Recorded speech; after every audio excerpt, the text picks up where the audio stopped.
versus Alexandra Paul and Alicia Santurio, 22 CR 018998, 22 CR 018999B. Counsel and defendants are present outside the presence of the jury. Counsel, let's take up the jury questions. Let's see, let's start with juror number 11. The question is, what if Ethan was okay, comb, color bright and red, legs okay, would you have grabbed a different chicken? Mr. Colby, Mr. Atwell, any objections to that question you can ask? We can ask it, Your Honor. That's Okay. something like that could be asked by the All parties. right, defense, any No objections? objections to that question. Okay, all right, go ahead and ask that question. And I assume this will be for Ms. Santurio. Correct. Juror number 14, there are so many chickens on each load. How did they know which crate Ethan and Jax were in exactly? Any objection to that question didn't ask? I'll submit to the court. No objection? No objection. No objection. And this would be for Ms. Santurio as well. Juror number 8, Your Honor, I mentioned during voir dire that I have a friend who works in rendering at Foster Farms. I know from previous conversations with him that the bulk of the profit comes from byproducts of rendering, not the meat for human consumption, e.g. features, feathers, bone, meal, fertilizer products. So my question is, what happens to the diseased chickens after they are separated from the healthy birds? Specifically, can the diseased animals be used for the secondary products and therefore still have valuably processed for non-food purposes? Maybe this is outside scope or will be answered in future testimony. Thank you for your time. Juror number 8.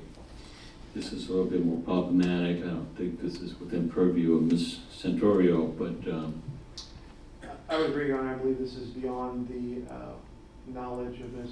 Santurio, so it shouldn't be asked. right. I agree as well. Okay. It's not the right witness for this question. All right. It may come, it's relevant at some point, and we'll just keep this. We'll just keep the question, and it becomes relevant at some point, and counsel wants to bring it up again to be answered. That's the court. Okay. All right. Anything else you need to put on record before jury comes in? Yes, Your Honor. Well, I do see Mr. Little is not here. Is he expected to be here? He's expected to be here. I'm not entirely Yeah. certain, but I think we can keep Proceed on, without him for keep on trucking. All right. So, Your Honor, just today we've disclosed to defense counsel that we relayed some more information, particularly in this case. Direct Action Everywhere is a advocacy group that was founded by counsel to my left. And these questions have now become relevant. The witnesses numerous times said, Wayne said, in response to questions. The fact that counsel is the founder of this group and the fact that members of this group have been criminally charged and convicted and is something that needs to be discussed in terms of whether or not there is an honest and good faith belief in a mistake of law somewhere. So these questions are going to have to be asked of the witness at this point. I wanted to bring it up outside the presence of the jury so that we can discuss any objections to those questions. And Your Honor, I think that Okay, one second. I'm just trying to understand what the people is asking. You want to ask me some questions sort of in a 402 type hearing of Mr. Santurio? No, Your Honor. I'm bringing it up under 403 just in front of counsel so that if there's any objections, we can vet those issues now so that we don't have to stall the jury once we return. Okay, you plan to ask these questions. I think you finish cross-examine, but you want to open cross-examine? We're still in cross-examine. You want to cross-examine Mr. Santurio regarding these cross-examination is over. issues? That's why we had jury questions. Okay. Yeah, my recollection was it was still pending, but in any event, if it wasn't, we would ask to reopen. I believe the Okay, significant. sure, all right. Okay. Mr. Caraway? Your Honor, I think the clear context of the few times it was referenced Wayne said was to his opening and the specific aspects of that weren't related to the mistake of law. It was mostly related to conditions at the farms or the future testimony, for which there was no objection. Second, Mr. Chung is not in leadership and direct action everywhere. And third, his prior case that the prosecution referenced is a separate case, wasn't relying on the same set of facts or even defenses in this case. So I think this is yet another attempt by the prosecution to sort of backdoor in post-subsequent conduct that is irrelevant. It's going to effectively require an interrogation into conversations with counsel, could make counsel a witness, and at that point the sideshow is really taking over the circus. And under sort of the probative versus prejudicial value, it lacks much probative evidence. Now, if it had been said, you know, Wayne Chung told me this was the lawful thing, and he is the advice of counsel that I'm relying on, that's a separate issue. But that's not the case. That wasn't the testimony of anything like that. So I think this is just sort of a backdoor way to bring about Mr. Chung's prior history, quite frankly. And I think that opens up, causes more problems. Because it's effectively making him a witness. Your Honor, so... If I could add on behalf of Ms. Paul as well, there's a joint defense agreement between the defendants in this case.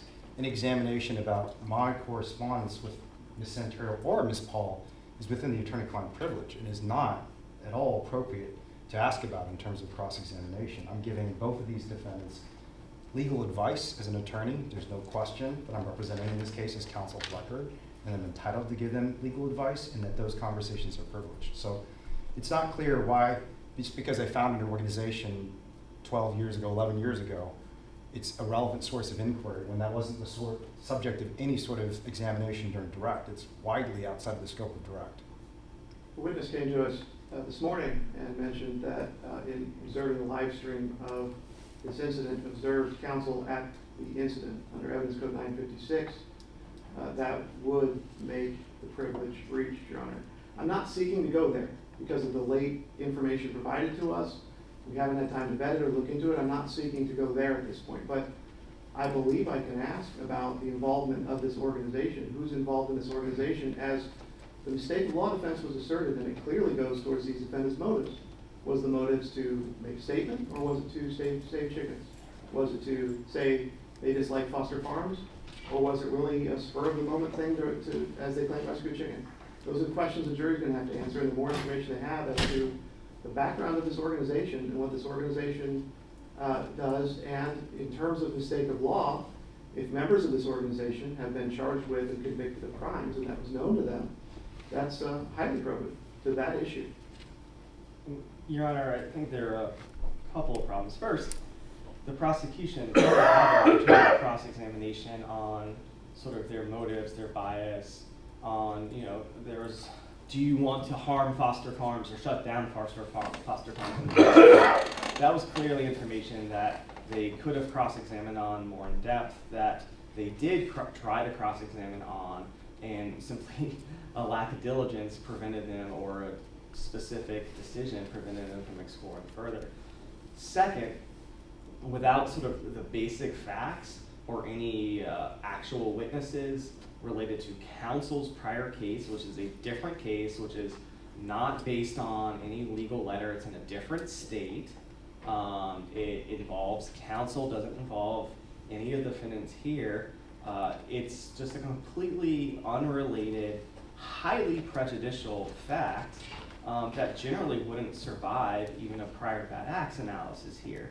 Now, again, if it were the author of the letter who had been engaged in conduct that negated her advice, and I'm not even saying Mr. Chung's prior case even falls within that realm, that might be relevant. But we're talking about they relied on advice from another party, not Mr. Chung, and that was the basis. Whether Mr. Chung has some conviction in another state, not involving that letter, not involving the same defense, because different jurisdictions, different defenses apply, highly irrelevant, and it's going to distract the jury, it is going to prejudice the jury, and its probative value is, I don't even want to say negligible, because that's giving it more weight than it actually has.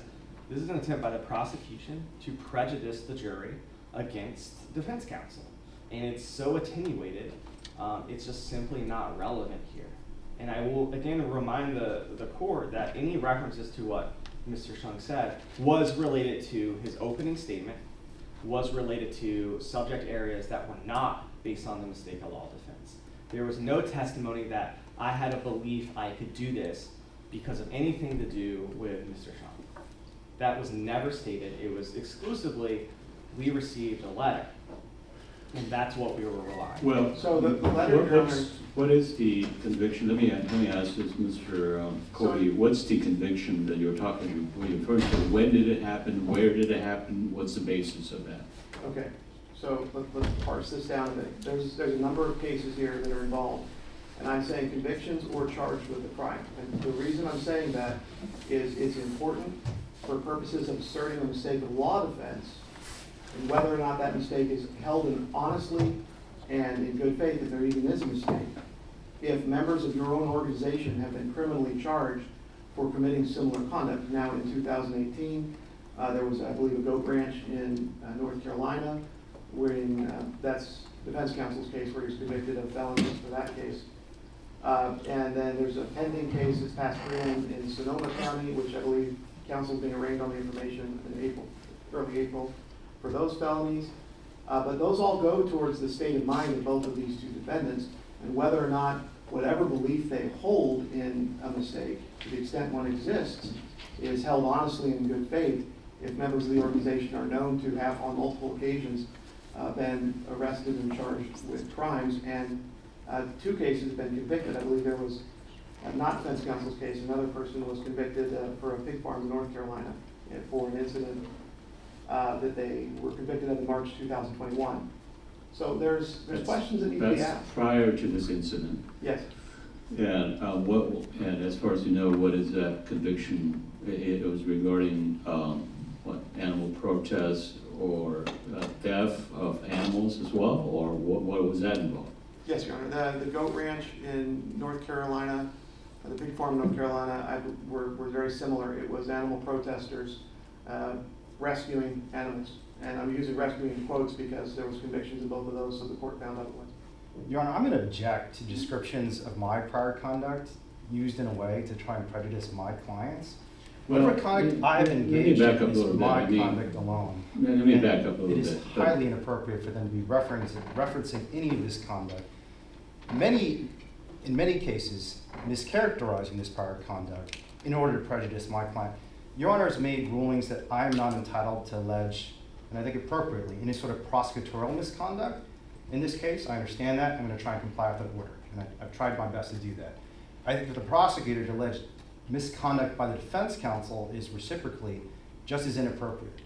And there's been no proffer or offer of proof that the defendants in this case know anything about these cases, that it affected their intent. There's been no offer of proof that this was part of their mistake of law defense in any way. So I just don't see the relevance of it. And if their own prior bad acts are not allowed and admissible, which they are not under the evidence code of the state of California, then surely counsel's prior bad acts are not permitted and admissible in a court case against a defendant. That would be highly prejudicial and I think unprecedented in any criminal case I've ever read. It's also unprecedented where we have the founder of an organization as lead counsel and who has been convicted of felonies for this. Now, I was not involved in the organization at all in any meaningful capacity in 2019. And I showed up the demonstration just because Elmira asked me. I didn't even know what the demonstration was about. Let me finish my argument, please. It is very limited here. We're talking about the issue of mistake of law. Whether or not the defendant's belief, to the extent it exists, is held honestly in good faith does depend on what they know. I have a good faith basis asking questions about members of the organization or members associated with the organization. And I didn't intend to use defense counsel's name. I intended to ask it in that very way. Were charged with or convicted of crimes in specific instances. That goes directly to the issue of their belief and whether it's held honestly and in good faith. And it's only in that limited sense in which it's important. It is quite frankly unprecedented to have to bring this up. I've never before had to bring something like this up, but its relevance is quite significant, I think, to the issue of mistake of law. And we revisit that. Again, I don't think mistake of law is appropriate to even instruct on, but that's our request. That's what we intend to do this time. Your Honor, and if we're allowing charges and convictions in other cases, then we also have to allow acquittals and dismissals. And I can give you a much longer list of acquittals and dismissals than you will provide in terms of convictions. And if they're allowed to present evidence of convictions and charges, we should be entitled to present evidence of acquittals and dismissals. And again, it's 9-to-1 ratio, my friend. And, well, according to their website, it's not, but we'll. Let's go through the numbers. Let's All go right. through the numbers, sir. But here's the much more fundamental problem. Laws are different in each state. Like for instance, in Wisconsin, the necessity defense you can only do against acts of nature. In Colorado, the necessity defense called choice of evil is much broader than in California. We wouldn't have even the argument that necessity only applied to humans like we did here. So it's comparing apples and oranges. And I would note Mr. Shung's conviction, I believe was December 6, 2021, so after the fact. So again, it's apples and oranges because the letter is specifically about California's common law doctrine of necessity. And it would be inapplicable in Wisconsin, it would be inapplicable in North Carolina, it would be inapplicable in other states. So that drastically negates whatever probative value that the prosecution wishes to believe it has, because it would not mean that it would affect their belief because they're different laws, different circumstances, or anything of that nature. But we are creating a sideshow here. And the sideshow is by design to smear the character not only of defense counsel, but by association, the organization for which Ms. Santurio and Ms. Paul volunteer with and work with, and just the animal rights activists themselves. I would also note this information should not have been a surprise. I mean, this case has been going on since 2021, and I find it concerning that the prosecution is almost doing trial by ambush by bringing up all this stuff that they could have disclosed. We specifically motioned and limbed mistake of law issues a month ago, so we're not dealing with this. We specifically, before trial, said we want understanding no extraneous bad acts come in, so we don't have to deal with this. And I'm sorry that the prosecution is finally taking a look at this case and preparing their case a week into trial and disclosing expert witnesses the day before trial and doing the diligence they should have done months ago, but that's not our fault. I'm sorry that a second prosecutor had to join this case at the very last minute on a petty theft case, but simply the fact that they are after the fact doing diligence and saying we want to bring in new evidence that they could have disclosed, they could have brought up in prior arguments in motion and limb. It is not our fault, and the court should not tolerate this late trial by ambush tactics that the prosecution is engaging in. We made this clear up front. This was the defense. We are challenging value. We are raising this information. We were the ones that were actually complying with the discovery rules while the prosecution was not. So if anything, I think the problem is the prosecution didn't take this case seriously. And now they're understanding that, and they're trying to bring in things last minute, and it is intolerable to the rules that they have to follow, because there are rules that are in place, and we cannot tolerate any courthouse violating those rules, especially when they implicate people's fundamental state and federal constitutional rights. Well, this isn't the type of issues that should be brought outside the presence of the jury, and the court appreciates the people doing that. Having said that, the court finds that under 352, the evidence would be the probative values outweighed by any prejudicial effect, especially the conviction out of state in a different jurisdiction. The law, the defenses there may be available, may or may not be available. That is involved here. The nature of the law there is quite different. If they had conviction there, and what kind of issues were raised, what kind of defenses were raised, how this is that conviction is relevant to this case. I think it's just far. There's just too much there that's unknown by this court, so the court's going to not allow that. So, Your Honor, if I may, there's one fact I was trying to bring in that's important. The letter. Yeah, hold on a second. And then the second issue is the conviction of counsel. It happened, the charges of counsel. It's a charge, it's in California, I understand, but it's subsequent to this case, and so the charges would not be again, the charge is just raised too much. Your Honor, the charge was Possibility prior to of this case. what? The charge was prior to this case. It's prior to this case. Right. Okay, but it's not been convicted yet. The case is still pending, my understanding. So Correct. because it's a charge, it's, Correct. We were not It's even not bound gonna- over a right, preliminary sure. hearing until a couple months ago. So Weeks ago.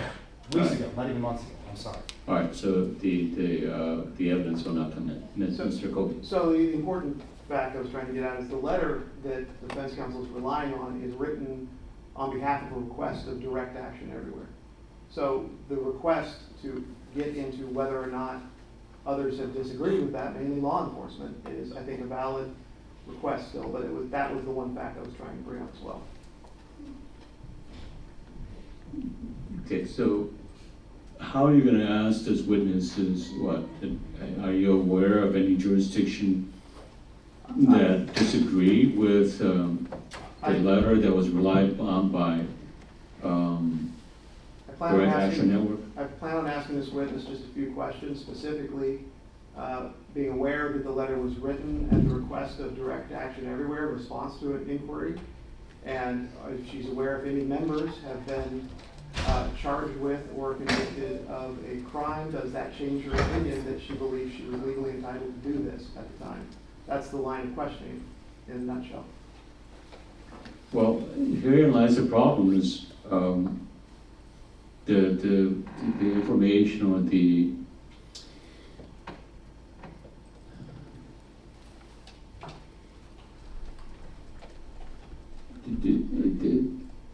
indication regarding charged crimes.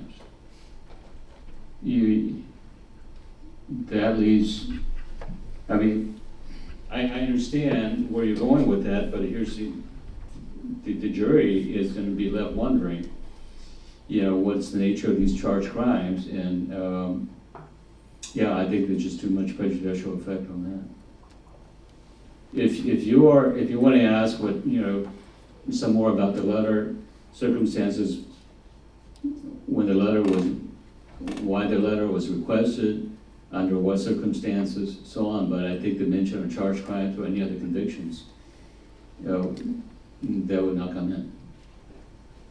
So once again, as that goes to the specific issue of whether or not these defendants hold a honest and good faith belief, all of their knowledge and all of their awareness is relevant. Court, was it yesterday? Yes. Excluded us from asking the witness if she believed her conduct was a mistake. And I believe the court's ruling was that we could not ask that because it goes to the direct issue. That would only be a grounds to exclude that question if the witness were an expert witness testifying about some other opinion, not a direct witness asking if it was a mistake to her. So in the context of asking the ultimate question of a lab expert or drug testing expert, whatever, what have you, I would agree with that. But I think that objection should have been overruled, so I'm renewing my request at this time to ask that question. As opposed to the conviction issues and the charged crimes issues. Well, we're having an issue here because there's, in getting all the evidence so the jury has a true and accurate picture of what's going on. The defense counsel said it repeatedly that they are making the case about the mindset of the defendants. Well, then I get to ask what influenced that, and if they ignored things or accepted things or picked and chose what to ignore and accept. So that's the overarching principle with most of these requests. What about the mistake, the mistake question? Mr. Carroll? Well, I mean, I think the court's ruling is correct. What the prosecution is simply trying to do is berate the court into changing its repeated rulings on mistake of law. The court ruled yesterday, after vigorous objection and a sidebar. The prosecution comes back today with no new argument, no new angle, asked them to do it again, and that's essentially what they're doing. Her belief today is irrelevant to what her belief was when this happened. And ultimately, that's the fundamental question for the jury, is what was the belief on the date of this offense? So I think the court's rulings were appropriate. I don't see any reason why we're bringing this up again. And again, it all goes back to, this is why we filed the motion to limit. This is why we pre-litigated it, so we could have these discussions before. Because if the court suddenly changes up its ruling, arguably we would have had different questions in direct. We may have altered trial strategy and things like that, but that's why we pre-litigate. And simply because the prosecution didn't look at any of this until halfway through trial, after we spent 4 days in jury selection, it's not an appropriate time to throw bombs like these in the middle of trial when they have no pertinent relevance. And the court, I think, is correct. The prejudicial impact substantially outweighs whatever probative. And also, I think there's the undue waste of time aspect, because we are already at the end. They have finished their cross-examination. We can rewrite history all they want, but Mr. Apple sat down. Jurors asked questions. We are done with that portion. They can't just suddenly wish that they had go back in time and looked at their case a little stronger. And even if they had, it would still be in the same position. We're talking about extraneous acts of other people, and most often different jurisdictions, things that haven't been litigated. And quite frankly, the argument that law enforcement officers disagree with X, Y, and Z, they're not the arbiters of the law. I can count a pretty lengthy list of times law enforcement were wrong and a jury of defendant's peers disagreed. I can think of plenty of times where judges have disagreed with law enforcement. I can think of plenty of times where higher courts have disagreed with judges. And we're just getting into this extraneous aspect, and that's generally why screening testimony is prohibited under a probative versus prejudicial value. And this is effectively the same kind of argument. Anything else?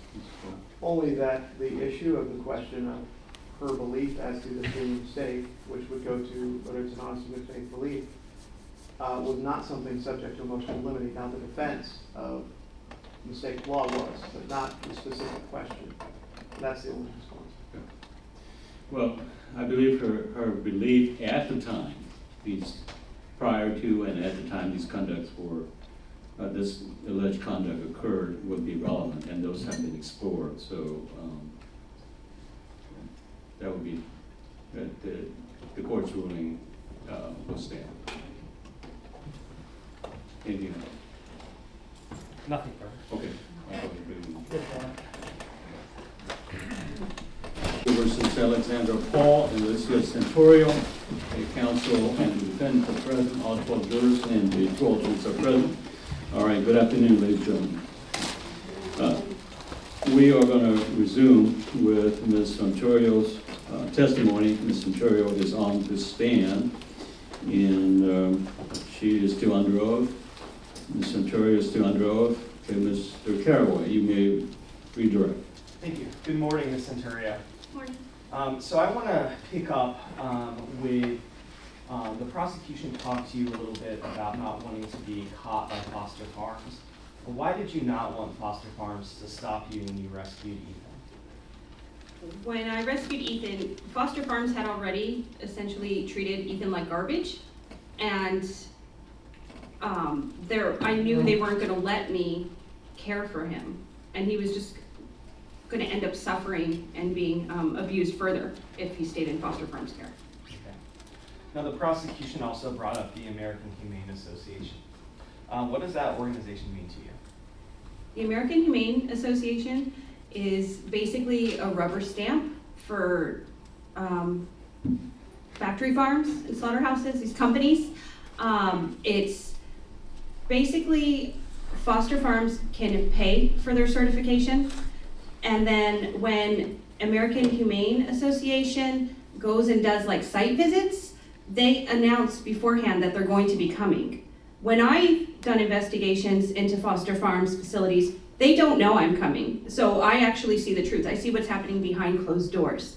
And if a chicken can't walk at least 5 feet before sitting down, those chickens are supposed to be immediately euthanized. And Foster Farms not even following that weak guideline.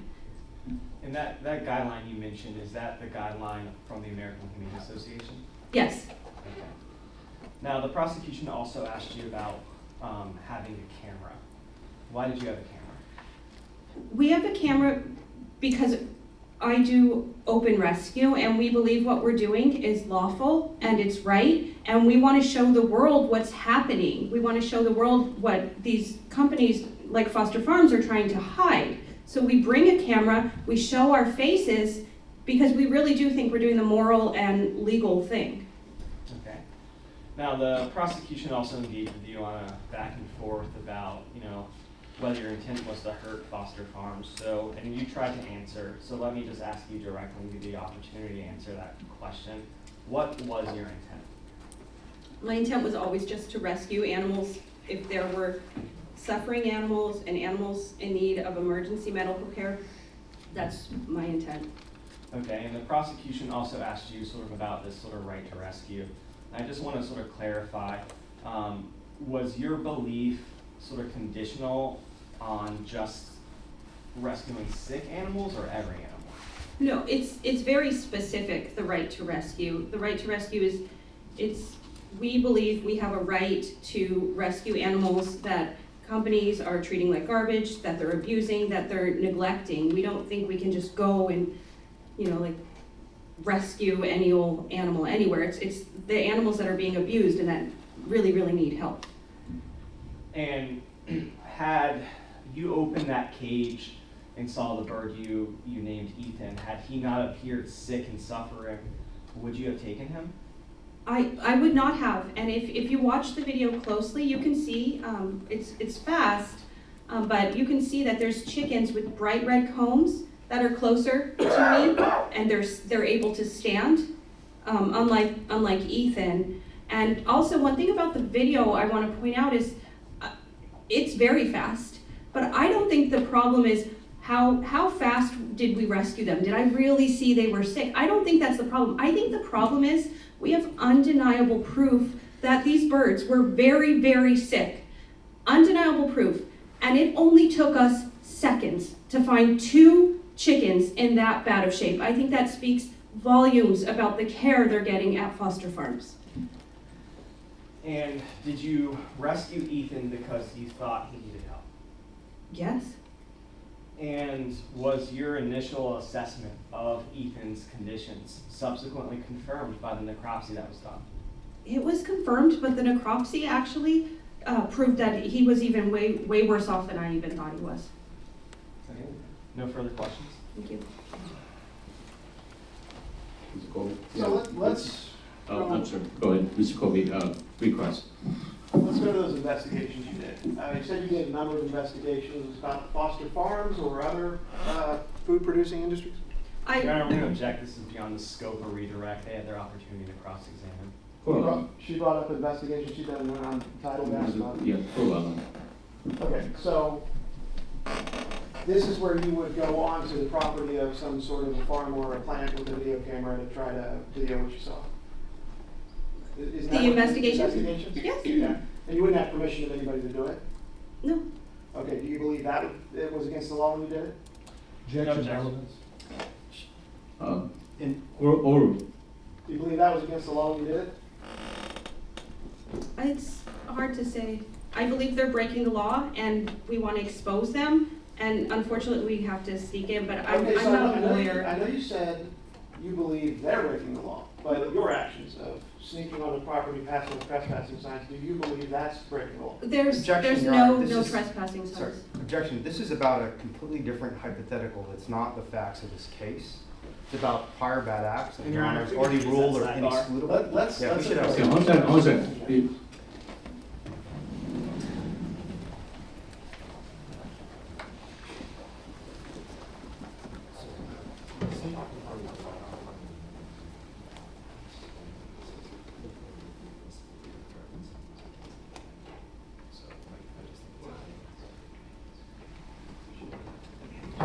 Oh.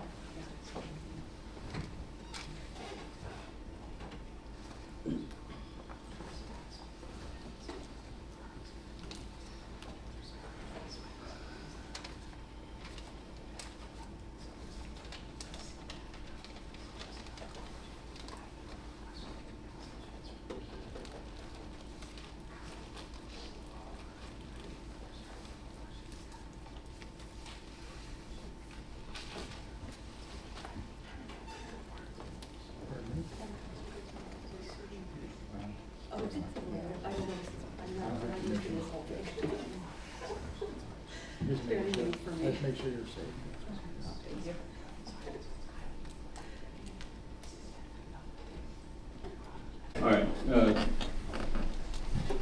Ladies and gentlemen, the people may continue the examination. You are to consider, however, you are to consider that the defendants are not being charged with any other crime other than charges in this case. So these questions that may pertain to some other issues are relevant only to the issue of this witness's credibility as to the issue of whether they believe they have a good faith belief to do what they did, okay? Not that they are charged with any other crime or should be charged with any other crime, okay? Okay, Mr. Colby, you may resume. That's the question again. I understand that you believe that these companies were doing mistreating animals on the inside, and that's why you entered. But do you Right. believe that the entering these businesses without being invited was permissible? Mr. Colby, I want to make sure that you'll be recorded, so the further Yes, you sir. walk away from the microphone, I'll stay the by the problem microphone. is Yes, going to be. So, by me entering these facilities, I'm finding criminal animal abuse, I'm gonna and stop you that's, right there. well, I'm entering. Again, that's Okay, not- hold on a second, ma'am, hold on a second. That's not my question. But, My question is setting aside what you believe is going on inside. okay, You entering these buildings uninvited, do you believe that's wrong? no, because what I'm doing is to prevent a greater harm, and I believe that's covered under the necessity defense. Okay, so you believe that what you did is okay. Yes, All right, so you believe what you did in this case is okay, as you sit here today? rescuing Ethan and Jack? Taking the chicken out of the, when you run up to the trailer, you take the chicken and you run back, you believe that was okay? Yes, All right, so this was a chicken that was on a truck that was heading into the Foster Farms plant, right? Your Honor, objection, this was asked and answered specifically on cross-examination. Coro permitted. That's, So this was a chicken on a truck that you knew to be a Foster Farms truck, right? yes, And the Foster Farms truck was going to the Foster Farms processing plant in Livingston, right? yes, it was parked outside. It was parked outside. Were you aware that there was a U-Haul blocking the entrance of the Foster Farms plant? Objection, this was also asked and answered during the prosecution's first cross-examination. Coro permit. Were you aware of that? Yes, we saw the U-Haul there. Did you have any role in getting the U-Haul to block the entrance yourself? No, Did your organization, Direct Action Everywhere, have any role in getting that van to block the entrance? activists with Direct Action Everywhere, I believe, planned the action, and Direct Action Everywhere knew there was gonna be a protest, but the organization did not know anything about what they were doing. So- I believe, that's what I think. So- Again, I wasn't part of blocking, I wasn't part of the demonstration that was blocking it, so. Okay, were you part of the planning process of this incident?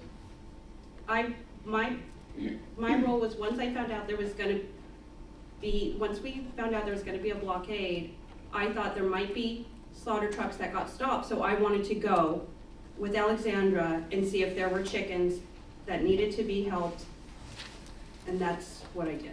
Okay, so you went and took the two chickens. Objection, asked and answered in this recross. Sustained. So, why did you take more than two chickens? We rescued two chickens, that's who I could carry, I think that's who we could safely carry back to the car and who we could safely take care of. I mean, you testified earlier that you were involved in an organization that would rescue 500 chickens at a time, and I believe couldn't rescue. Objection, No, this that's is a not different- facts and evidence. And, Your Honor, can we approach? Okay, one second. The objection sustained. Move to strike the question. So you knew the chickens on the truck were headed to a processing plant? Is that correct? Objection, asked and answered during this recross. Sustained. You knew they were going to be processed for reasons other than being kept alive, food, other things, isn't that correct? I would assume so. Okay. And that's the chickens that you took, knowing the chickens were bound for that? I know the chickens were on a transport truck going to the slaughterhouse. Okay, thank you. No further questions. All right. Any redirect?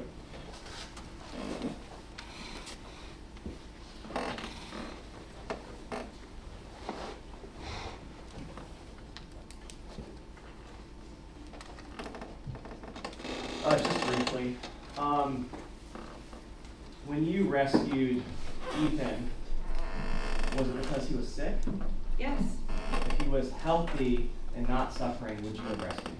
no, No further questions. All right. Ma'am, the jury has two questions, and there's a third question that the court is not going, that's beyond the purview of this witness, so the court is gonna not ask this witness that question. The two questions are, first, what if Ethan was okay, comb color bright red, legs okay, would you have grabbed a different chicken? Yes. Again, we rescue sick and injured or suffering animals that need us. And again, if you rewatch the video, you will see that there are chickens closer to me that have bright red combs and that are able to stand. Okay. Second question, there are so many chickens on each load. How did they know which crate Ethan and Jax were in exactly? We didn't know which crate exactly. We opened the crate and the plan was to see if there were animals that needed help. I assumed there would be sick chickens in that crate, but if there weren't, we would have moved to the next crate. But based on, I have like extensive experience investigating foster farms, so I just know how the animals are kept, and I figured we would open the crate, there'd be animals that really needed us, and if not, we would move, because again, what we do is we rescue the sick, the injured, the animals that are treated like garbage. That's like the point of what we're doing. It's the animals that the industry doesn't care for. That's who we rescue and who we try to help. All right, thank you, ma'am. You may step down. Okay, thank you.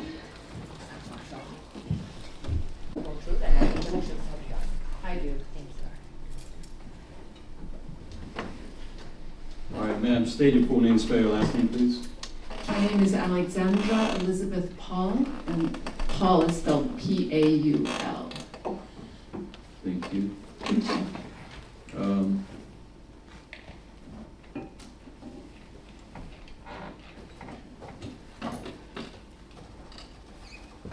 get it? I did. Oh, thank you.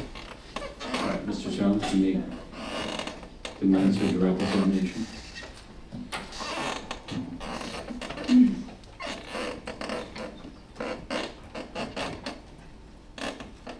Thanks for being here, Alexandra. It's been a long week, but decided that you're going to get a chance to share kind of some of the evidence you have to share with the jury. And I'd like to tell my witnesses that you really need to talk to them more than me, so I'll ask you some questions, but if you could direct your answers to them, I think that'd be helpful. So just to start, some background information. How old are you? I'm 59 years old. And what is your occupation? I am an actress. And where do you live? I live in Ashland, Oregon. And how does an actress end up in Ashland, Oregon? I lived actually in LA for over 40 years, but 5 months ago, my husband and I moved to Ashland because my mother has Parkinson's and she needs help. And what sort of acting have you done, Alexandra? Objection relevant. Sustain. May I approach, Your Honor? Well,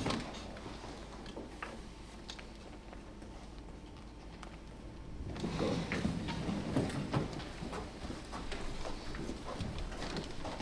All right, Mr. Jones. Ms. Paul, I think you testified that you're an actress. As part of your preparation and training for being an actress, did you obtain any training related to giving life-saving care to human beings or animals? I've always wanted to help. It's in my family's DNA. So I was a junior lifeguard when I was a teenager, and that helped me get the role for which I am most known, which you mentioned in your opening. So it was the television series Baywatch, but I've also been in over 100 other television shows, even though that's probably going to be on my gravestone. But I was a junior lifeguard. That probably helped me get that job. And I also was an emergency medical technician for 23 years, certified. And so why did you get an Mr. EMT Shaw, certification? Would you pull the microphone a little bit closer to you, Many please? apologies, Your Honor. Why did you get an EMT training as an actor? Well, my sister was a firefighter in the San Francisco Fire Department, and she's my twin, and I do what she says, and she called me and thought that it would be something that would be helpful, so that in case someone needed help I could help them. So I did get it when I was 23, and I kept it for 23 years, actually. And do you still use your EMT training today? I do. I perform the Heimlich maneuver. I'm sorry to be not talking to you. I perform the Heimlich maneuver on someone who is choking, and I carry Narcan with me at all times, just in case I can help somebody else. So keep up on CPR to make sure that I'm, the medical information is constantly changing. So would it be correct to say that giving aid to people in need is important to you? It is very important. So can you tell us a little about that work that you do, giving aid to people in need? Objection, relevant, Your Honor. Just a second. How do you use this training, this rescue training, in the context of animal advocacy? Well, I think that the idea of giving aid to beings who need it, no matter the circumstances, is like it's a priority to me. So yes, I think that my ethic to help people also extends to all beings. And how did you decide you wanted to deploy some of this kind of rescue training you received to animals in addition to human beings? Well, being an actress, it makes me happy, but it doesn't. Volunteering is what sort of gives meaning to my life. And so in my late 40s, I was thinking, well, I've reached kind of my midlife. What is going to be important to me in the next 45 years? And I made a pledge to alleviate suffering in humans and animals, excuse me. And so what sort of work are you doing to help animals in need today? I am an animal investigator, and I do open rescue. What is open rescue? Open rescue is going into facilities where there's animal abuse and documenting that animal abuse and rescuing the animals who need medical care. And that's the rescue part. And then the open part is that we don't cover our faces. We are completely transparent about what we're doing, because that's an important ethic to us, and because the companies that we're investigating are not transparent. And also because we believe that what we're doing is legal and right. Can you share with the jury just a demonstrative example so they have a better concrete sense of what open rescue actually means?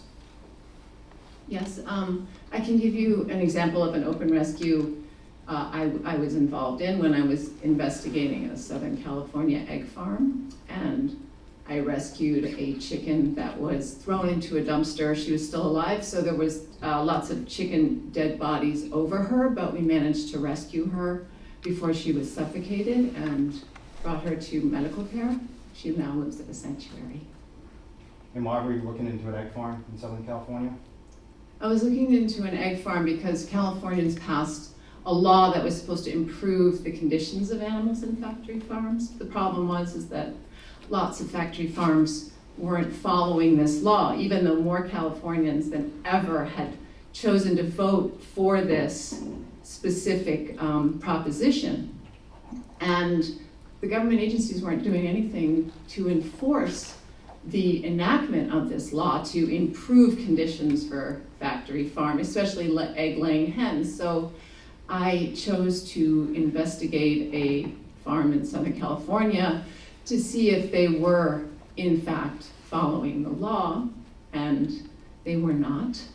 I walked into barns where there were small cages, chickens squished into them, unable to spread their wings, dead chickens unable to reach food and water. The air was filthy, chicken feces up to here, and it was clear that this farm was ignoring the will of the California people. I went outside and there was a garbage can. We know that the industry routinely throws dead bodies into garbage cans, dumpsters, and we opened it and it was full of dead bodies. And Your Honor, I'm going to object One beyond of- scope 352 at this point. All right, why don't you, Mr. Young, go to the next question, please. So I think you testified you took a chicken from this egg farm. Just so the jury understands the full nature of open rescue, what happened to the chicken after you took them out of the can? Your Honor, I'm going to object. This goes into an area that we were not supposed to discuss, and the court said we can't discuss, so defense can discuss it, so can we? We need that. The objection sustained. We'll move on, please. Does open rescue, this concept of open rescue, does it always entail rescuing sick, injured, or abandoned animals? Yes. Tell me why, or tell the jury why, actually. That's all I mean. We only rescue the animals who need us most. There are so many animals in these farms, but we choose the ones who need the most immediate medical care. And we also choose these animals because they tell best the story of what's going on behind these closed doors. And we document it and we share it with the world because nobody else is showing people what's going on. The only reason people know what's going on behind these closed doors is because of animal investigators. So we talked a lot about the why and jury selection throughout this trial, so let me just straight up ask you, why are you a part of open rescue? I decided to become a part of Open Rescue because I saw it as the best way to alleviate suffering. We'll move to the events of 2021, and before I get into too many specifics about the actual factual circumstances on September 28th, generally, why were you interested in foster farms at all in September 2021? So there had been a lot of investigations into foster farms by a lot of animal advocates over the years. And in 2015, there was a very large investigation that was widely publicized that showed the chickens were being boiled alive. They were being scalded alive. And I was horrified, and I think anybody who cares about any being would understand that scalding animals alive is cruel and torturous. And so that was very disturbing to me. And then 6 years later, in 2021, I saw whistleblower footage at a foster farm slaughterhouse, the Livingston slaughterhouse at which this incident occurred between Alicia and I. And it showed that chickens were still being boiled alive and buried alive, and that nobody had done anything in the last 6 years. And I was, you feel like, who is gonna do something if not I, if not us? Who is gonna do it if the government agencies aren't doing it, law enforcement isn't doing it, and the companies aren't taking care of these animals? And then lastly, I was familiar with a letter from a former federal prosecutor, Bonnie Objection, Clapper. Objection sustained. Thank you. So let me just ask you, are you aware of a criminal animal cruelty report filed by a former federal prosecutor in August 2021? Objection, Your Honor. That question was just sustained. Sustained.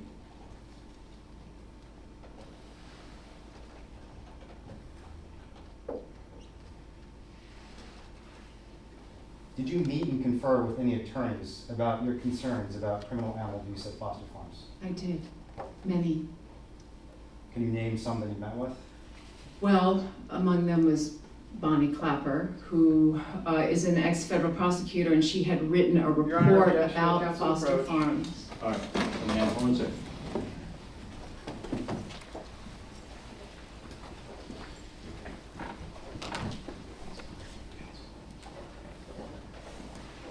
Regarding a prosecutor, federal prosecutor, or former federal prosecutor, that's not relevant to this case one way or the other. Mr. Xiang, you and your client wish to talk about that letter from Ms., I'm sorry, what's her last name again?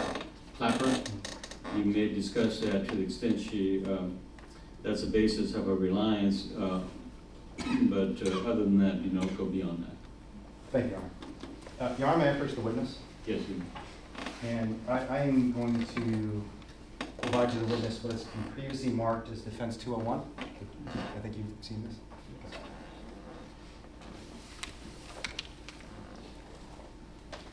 You can go ahead and familiarize yourself with this document. Just take a look at it. Make sure you recognize it.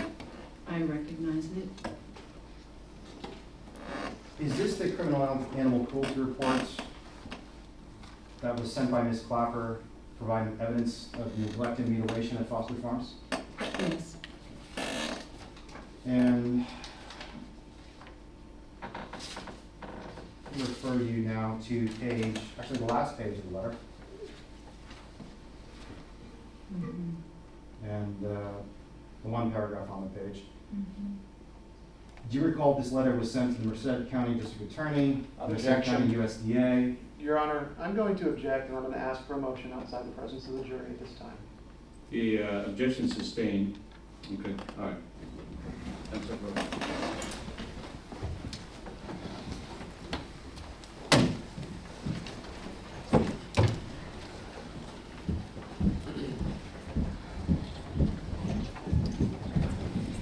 This question was stricken from the record, and jury disregard that and not consider that for any purpose. Mr. Chung, you may move to the next question. Alexandra, do you recall Sergeant Kirk's testimony that he was aware of a concern about animal cruelty at Foster Farms in August of 2021? Yes, Is your understanding that the letter discusses the same concern? my understanding was that he had heard about this letter, yes. Are you aware of any investigation performed by Sergeant Kirk regarding the evidence of neglect and mutilation at Foster Farms?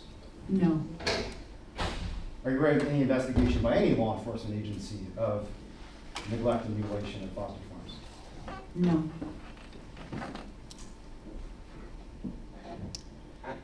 Are you aware of another animal cruelty complaint providing evidence that animals are being, quote, scalded alive at Foster Farms?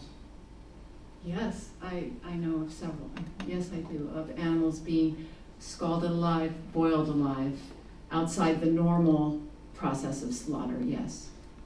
Are you aware of any investigation performed by Sergeant Kirk regarding allegations that Foster Farms was scalding or boiling animals alive? As far as I know, these allegations began in 2015, and since then there have been no investigations. And just by Sergeant Kirk or by anyone else? Not that I know of exactly. And did you believe that these allegations involved criminal misconduct by Foster Farms? Yes, they were criminal animal cruelty, definitely. I would think anybody would think that scalding an animal alive, even if it's in a slaughterhouse where chickens normally die, that is not the way they're supposed to die. They're supposed to die humanely, and that is not humane. And was this part of the basis of your good faith belief that you had the right to give these animals aid in September, a month later, 2021? Absolutely. There are several, what I believe, animal cruelty laws that protect me. Your co-defendant testified that you were open in public about the fact that chickens were removed on September 28, 2021. Were you concerned that your organization was contacting the authorities at the very time that you were admitting openly to the public and posting videos about the fact that you had taken chickens from Foster Farms? No, I was not. Why weren't you concerned about contacting the authorities when you had just posted a video about you taking chickens from Foster Farms? Well, I was aware of the legal opinion of Professor Hadar Avaram, who is a very respected legal scholar and professor at one of the best law schools in the United States. Objection, Your Honor, Sanchez. Objections overruled. You can continue answering. And in this legal opinion, she states that when an animal is suffering and in need of emergency medical care, then I would have a right to rescue that animal and give that animal food and water too. Let's move on to the events unfolding on September 28, 2021. Why did you end up at this specific slaughterhouse on that day? I ended up at the Livingston facility because I had seen whistleblower footage of animal cruelty in that specific slaughterhouse that was dated that was taken just days, weeks before. So I realized that no changes had been made at the Foster Farms facilities, even though there had been repeated allegations of cruelty for many years. And are you aware of a video that was shot of your actions on September 28, 2021 at Foster Farms?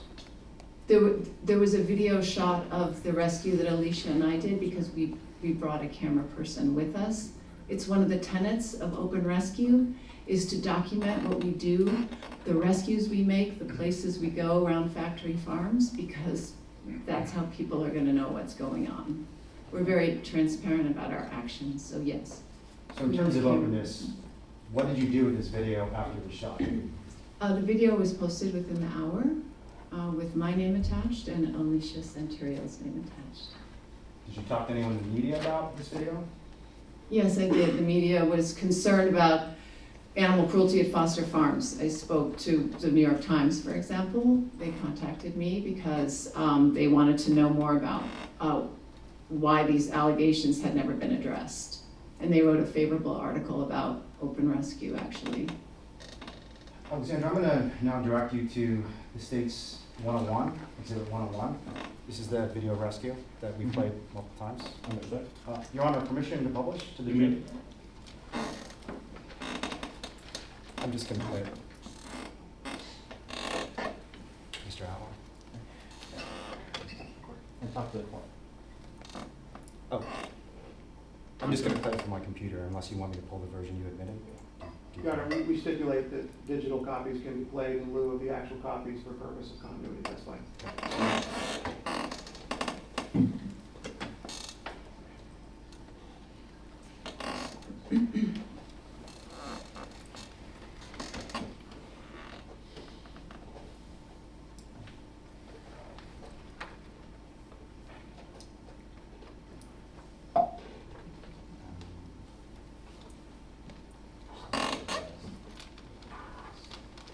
Can you actually play this with your computer? Sure. I can ask some questions while my tech person is setting this up. Okay.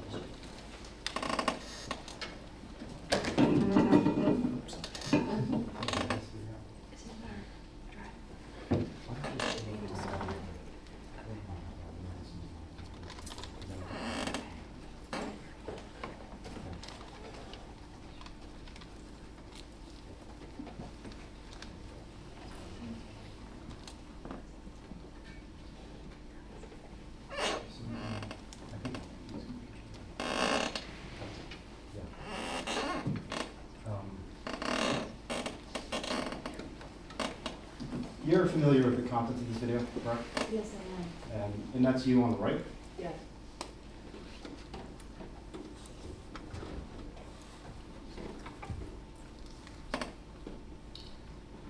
And actually, before I even start playing this video, can you just tell me, what were you doing before this video was shot? I was with Alicia and we drove and parked behind these trucks. We saw that there was a truck transporting chickens to the slaughterhouse that was stopped on the street leading into the slaughterhouse. And was there a demonstration happening at the same time at the front of the slaughterhouse? There was.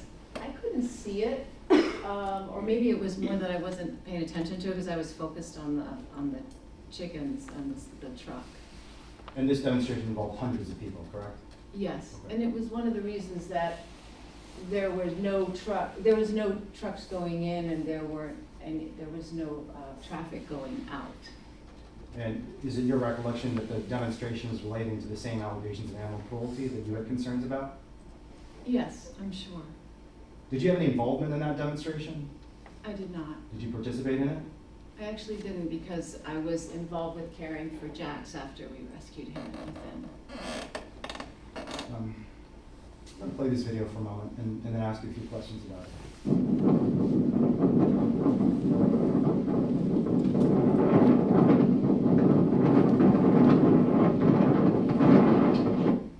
So let me just stop here and ask, Alexandra, that is you running up behind this slaughter truck, correct? Yes. What was your intent in coming up behind this truck?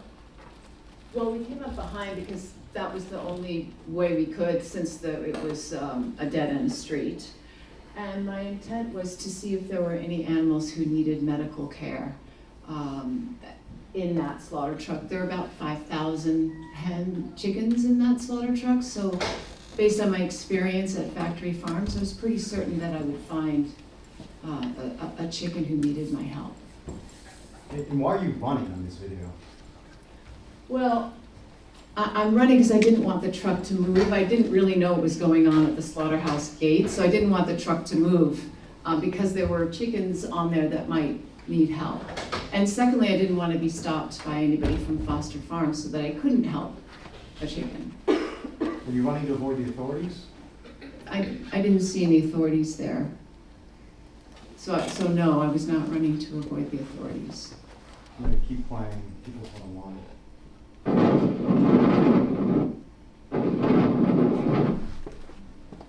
what did you see when you ran up behind the, I guess the rig of the truck, or I guess it's the front of the rig? What did you see in the cages when you ran up behind the truck?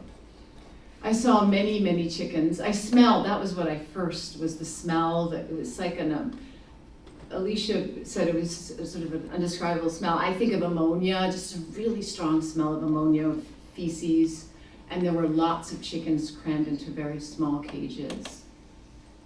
And what did you observe in the particular chicken that you removed from the truck? So Alicia opened the cage and Jax was right there. And he did not move away from me when the cage was opened, even though here I was, a human looming over him. Other chickens moved away. It was my first hint that he wasn't well, because the instinct of a chicken would be to move away. And he had a very pink comb. Chickens are, and Alicia explained about a comb, they're supposed to be red, deep red, and his was pink. He also had feces on his belly, which indicated that he'd probably been sitting in his feces for a while, which no mammal likes, no creature, I think, likes to do that. They wouldn't do it if they didn't have to. So did Jax look sick? Jax looked very sick, yes. So this is the color, this is consistent of your recollection of the color of Jax's comb, correct? Yes, that It's is, this light pink color? that is not a healthy comb. I'm going to back up a little bit. And I don't know if the jury can see this very well, but do you see the chicken there to the left of Alicia? There's a little bit of shadow there. You see the Are you color on that asking chicken's me? comb? Yes. Yeah, I'm just I mean, I saw it better on your computer than here, but there is a chicken with a deep red comb there, which would show a healthier chicken, yes. You know, can we turn the lights off just because I think it's kind of hard to see the color here?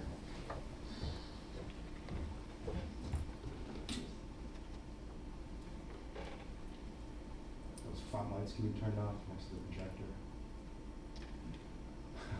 The one light we need.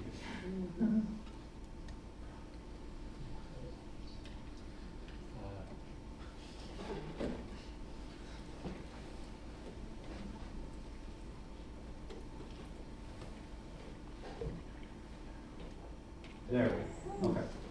Oh, So, yes, there it is is. this consistent with the dark red color you saw in healthy chickens on the truck? Yes. And let me just go back forward. And you see Ethan's comb here. That is a light pink color, correct? And then Yeah. Jackson's comb here, also light pink. Yeah, it was very easy to spot. And was your belief that that paleness suggested potentially profound disease in the chicken? It led me to believe right away that this chicken was sick. What happened to these chickens after you removed them? After we removed them, we took them back to where we were staying and we gave them immediate medical care, antibiotics, painkillers, Percosa, which helps the joints. We also gave them food and water, which they ate a little bit in the beginning, but didn't really, they couldn't move, so we had to bring the food and water to them. Could the chickens walk? No, neither chicken could walk. Jax could stand for a few seconds and then he would sit again. So he was basically very lethargic. As Alicia mentioned, these type of chickens are very food focused. They are bred to eat a lot so they can get fat and obviously make a lot of money for Foster Farms. So it's very, very unusual for a Cornish hen to not eat if food is right there, or even go to food, but these chickens couldn't go to food because they could not walk.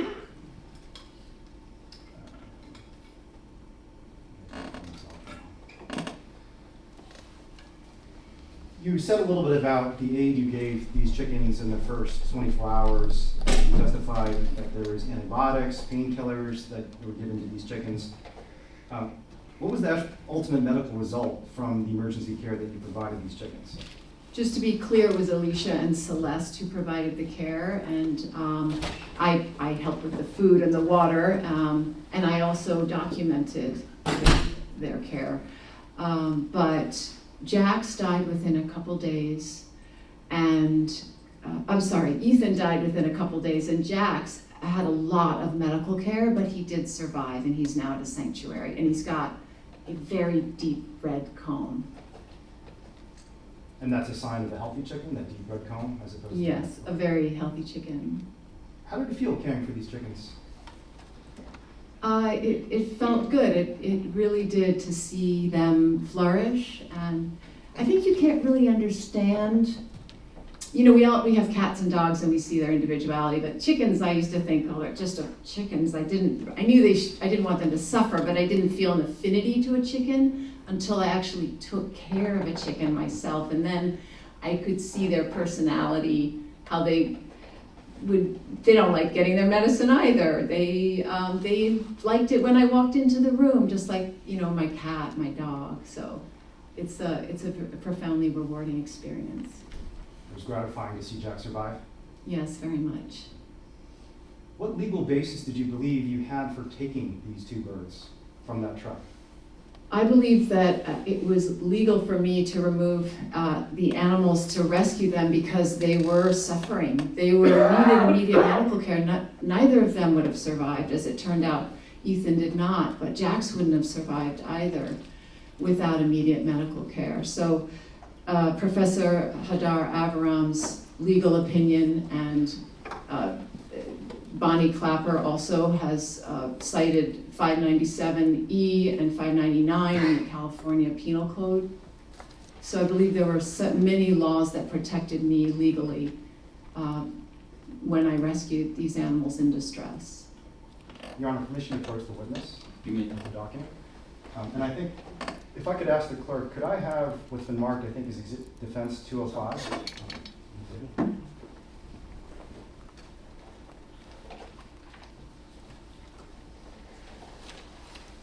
You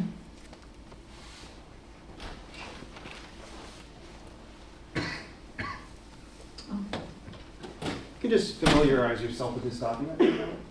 I'm familiar with this. This is the legal opinion by Hadar Avaram. And you've reviewed this document before? Yes, I have. Yes. Many times? Yes, since 2018. And you are aware of this opinion on September 28, 2021, when you took action at Foster Farms? Yeah, I was aware of this legal opinion that I believe protected me from legal repercussions because I was rescuing an animal in need, yes. And this was part of the reason you believed that you had the legal right to give aid to an animal, even if it was on someone else's truck? Yes. Why did you find this opinion credible? Well, Professor Avaram is a very, very respected criminal lawyer, a scholar, and I didn't see, she's somebody who just isn't, is a professor. And it's a very well-written opinion also, very thoughtful. So let me just get to one of the essential elements of this case. Was your intent on September 28, 2021 to deprive Foster Farms of their property? No. Did you gain anything from taking these chickens personally? No. I mean, they cost a lot. Medical care for animals cost, well, humans too, as we know, but for animals costs an incredible amount. So financially, it was very expensive.